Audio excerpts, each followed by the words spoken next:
Hello, hi, this is Thiru. Welcome to my channel, All in One by Thiru's channel. And ఈ వీడియోలో మనం వచ్చేసి RPF SI notification discuss చేద్దాం. And eligibilities అనేది RPF SI నోటిఫికేషన్స్కి eligibilities అనేది ఎలా ఉన్నాయి అని చెప్పేసి కూడా కంప్లీట్ మన నోటిఫికేషన్ని డిస్కస్ చేద్దాము.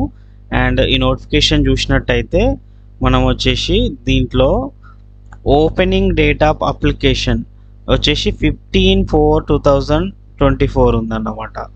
And closing date for submission of application వచ్చేసి 14/5/2024 11:59 వరకు ఉందన్నమాట. నెక్స్ట్ వచ్చి డేట్ మోడిఫికేషన్ డేట్ వచ్చేసి 15/5/2024 టు 24/5/2024 వరకు ఉంది. ఓకే, నెక్స్ట్ వచ్చేసి ఈ ఎస్ఐ జాబ్ అనేది లెవెల్ 6 జాబ్ అన్నమాట. దీని యొక్క ఇనిషియల్ పే వచ్చేసి 35,400 ఉంటుంది. సో ఇది మెడికల్ స్టాండర్డ్ వచ్చేసి దీనికి B1 ఉండాలి. అండ్ ఏజ్ వచ్చేసి 20 to 28 ఇయర్స్ ఉండాలి. ఇందులో 3 ఇయర్స్ అనేది కోవిడ్-19 రిలాక్సేషన్ కూడా ఇచ్చాడు ఇంక్లూడింగ్. ఓకేనా. అండ్ నెక్స్ట్ వచ్చేసి టోటల్ వేకెన్సీస్ అనేది 452 వేకెన్సీస్ ఉన్నాయి ఆల్ ఆర్ఆర్బీస్తో కలిపి. అండ్ నెక్స్ట్ ఇంకా స్క్రోల్ చేసినట్టయితే మేల్ అండ్ ఫీమేల్స్ కూడా ఇద్దరు కూడా అప్లై చేసుకోవచ్చు ఎస్ఐ నోటిఫికేషన్ని. దీని యొక్క ఎడ్యుకేషన్ క్వాలిఫికేషన్ వచ్చేసి గ్రాడ్యుయేషన్ అనేది కంప్లీట్ అయి ఉండాలి. అండ్ వచ్చేసి ఏజ్ లిమిట్ చూసినట్టయితే యాజ్ ఆన్ 1/7/2024 ఎస్ఐకి ఏజ్ వచ్చేసి 20 to 25 ఇయర్స్ ఉండాలి యాజ్ ఫర్ 1/7/2024 ప్రకారం. ఓకేనా. అండ్ వచ్చేసి age applicable to this as and 1/7/2024 వచ్చేసి 20 to 28 ఇయర్స్ ఉండాలి. అంటే 3 ఇయర్స్ అనేది మనకు వచ్చేసి కోవిడ్-19 యొక్క రిలాక్సేషన్ కూడా ఇందులో ఇచ్చాడన్నమాట, ఏజ్ రిలాక్సేషన్. నెక్స్ట్ వచ్చేసి కమ్యూనిటీ వైజ్గా చూసుకుంటే ఏజ్ రిలాక్సేషన్ SC ST వాళ్ళు వచ్చేసి 5 ఇయర్స్, ఓబీసీ వచ్చేసి 3 ఇయర్స్, నాన్ క్రిమి లేయర్స్. అండ్ ఇవన్నీ చూసుకోండి కంప్లీట్గా 3, 4, 5 ఉన్నాయి కదా, ఎవరెవరికి ఎన్ని ఇయర్స్ అనేది ఇక్కడ మనకి ఇచ్చాడు అనేది ఏజ్ రిలాక్సేషన్. ఓకేనా. నెక్స్ట్ వచ్చేసి డేట్ ఆఫ్ బర్త్ వచ్చేసి మనకు 20 to 28 ఇయర్స్ అనేది ఉండాలి. Upper limit of date of birth ఇచ్చాడు, lower limit of date of birth ఇచ్చాడు. ఈ అప్పర్ లిమిట్లో మనకు వచ్చేసి యూఆర్ అండ్ ఈడబ్ల్యూఎస్ వాళ్ళకి 2/7/1996 అనేది కంటే బిఫోర్ పుట్టి ఉండకూడదు. ఓకేనా. అండ్ ఓబీసీ వాళ్ళైతే 2/7/1993 బిఫోర్ పుట్టి ఉండకూడదు. SC ST వాళ్ళైతే 2/7/1991 కంటే బిఫోర్ వాళ్ళ బర్త్ అయి ఉండద్దు అన్నమాట. And lower limit date of birth చూసుకున్నట్టయితే ఆల్ క్యాండిడేట్స్కి 1/7/2004 నాట్ లెటర్ దెన్ అన్నమాట. 1/7/2004 తర్వాత బర్త్ అయి ఉండకూడదు అన్నమాట, వాళ్ళు ఎలిజిబుల్ కాదు. ఓకేనా.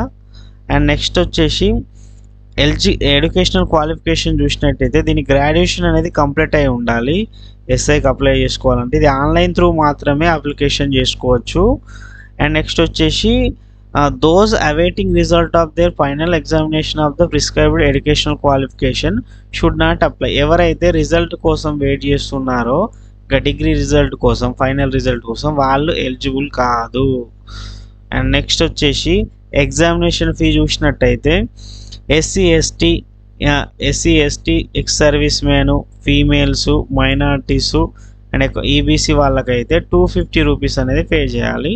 అండ్ ఇంకా అదర్స్ ఓబీసీ అండ్ ఇంకెవరైతే ఉన్నారో మిగతా వాళ్ళందరికైతే 500 రూపీస్ అనే ఫీ పే చేయాల్సి ఉంటుంది. అండ్ నోట్లో చూసినట్టయితే ఇందులో only candidates who attend CBT will get a refund of their examination fee as mentioned above. ఎవరైతే CBTకి అటెండ్ అవుతారో వాళ్ళకనేది రీఫండ్ అనేది వస్తుంది. CBTకి అటెండ్ కారో వాళ్ళకనేది ఈ రీఫండ్ అనేది మనీ రీఫండ్ అనేది రాదు. ఓకేనా. Next modes of fee payment ఎలా చేసుకోవాలంటే ఆన్లైన్ త్రూ తీసుకోవాలి. అండ్ నెట్ బ్యాంకింగ్ కానీ, డెబిట్ కార్డ్ కానీ, క్రెడిట్ కార్డ్ కానీ, ఇందులో UPI కూడా ఇచ్చాడు. సో UPI అయితే చాలామందికి చేసుకోవచ్చు, వాళ్ళకు ఉంటుంది కాబట్టి. అండ్ నెక్స్ట్ వచ్చేసి మనం చూసినట్టయితే నెక్స్ట్ స్క్రోల్ చేస్తే కిందికి వస్తే నెక్స్ట్ వచ్చేసి ఇందులో రిక్రూట్మెంట్ ప్రాసెస్ ఎలా ఉంటుంది అంటే ఇంట్లో సివిటి ఉంటుంది, తర్వాత ఫిజికల్ ఎఫిషియన్సీ టెస్ట్ ఉంటుంది, దాంతోపాటు ఫిజికల్ మెజర్మెంట్ టెస్ట్ అని కూడా ఉంటుంది. సో ఫిజికల్ మెజర్మెంట్ టెస్ట్ అంటే ఏంటిదంటే మన మెజర్మెంట్స్ హైట్ కానీ long jump, shot put, long jump ఇవి ఉంటాయి అన్నమాట. ఫిజికల్ మెజర్మెంట్లో కూడా మన హైట్ కానీ ప్రాపర్గా ఇచ్చిన విధంగా లేకపోతే కూడా మనం రిజెక్ట్ అయిపోతాము. సో మనం ఎలిజిబిలిటీస్ అనేది కరెక్ట్గా ఉన్నాయా లేదా చెక్ చేసుకున్న తర్వాతనే ఈ జాబ్కి అనేది అప్లికేషన్ పెట్టుకోండి. ఓకేనా. నెక్స్ట్ వచ్చేసి document verification and after that medical examination ఉంటుంది. సో ఈ ప్రాసెస్ అంతా కంప్లీట్ అయ్యాక మనకు జాబ్ అనేది ఇస్తారన్నమాట. సో నెక్స్ట్ వచ్చేసి సిబిటీలో ఏముంటుందంటే ఎగ్జామ్ ప్యాటర్న్ వచ్చేసి సిబిటీలో 120 క్వశ్చన్స్ ఉంటాయి, 90 మినిట్స్ టైం ఉంటుంది మనకి. అండ్ నెక్స్ట్ వచ్చేసి నెగిటివ్ మార్కింగ్ అనేది ఉంటుంది, 1/3 నెగిటివ్ మార్కింగ్ ఉంటుంది ఈచ్ రాంగ్ ఆన్సర్కి.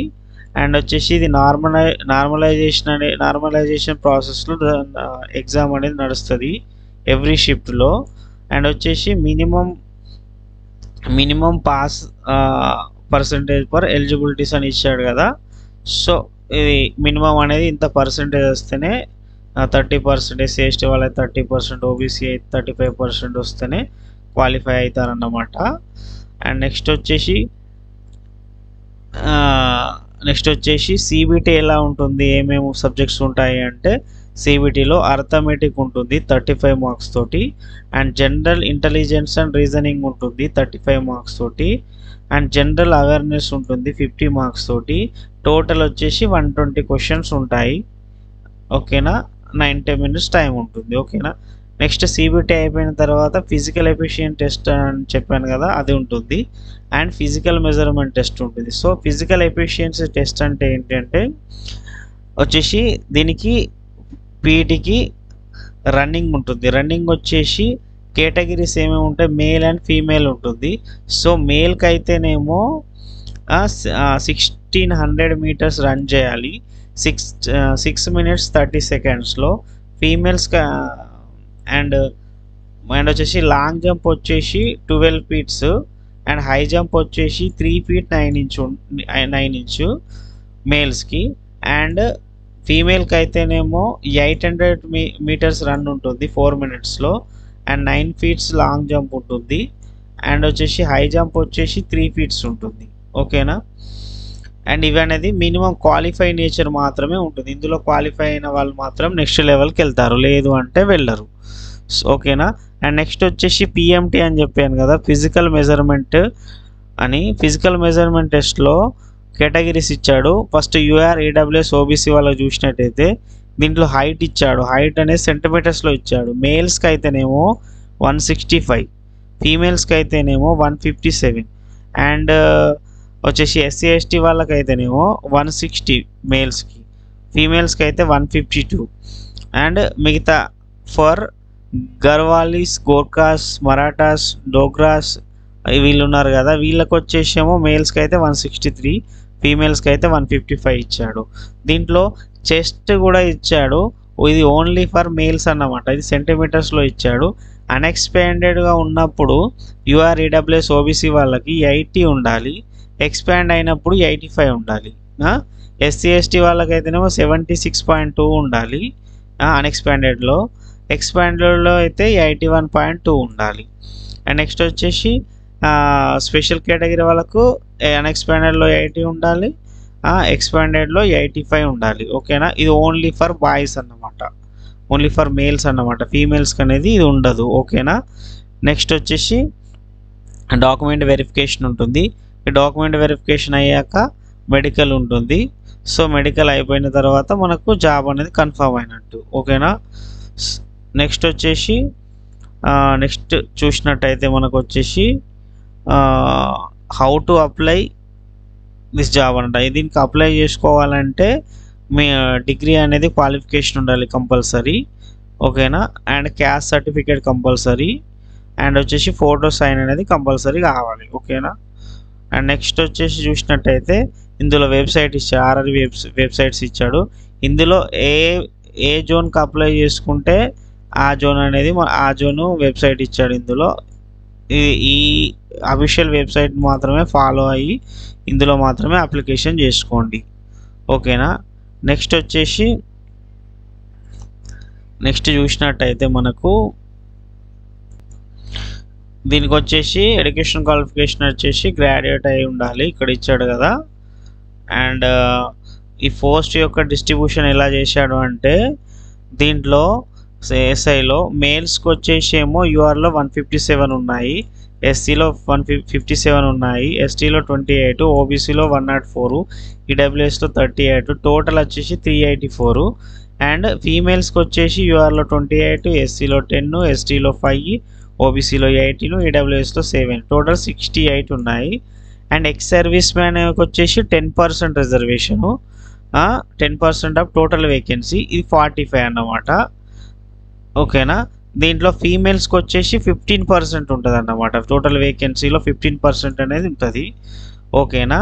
ఇది అనేది స్పెషల్ కేటగిరీ అన్నమాట, ఇక్కడ నోట్లో ఇచ్చాడు చూడండి.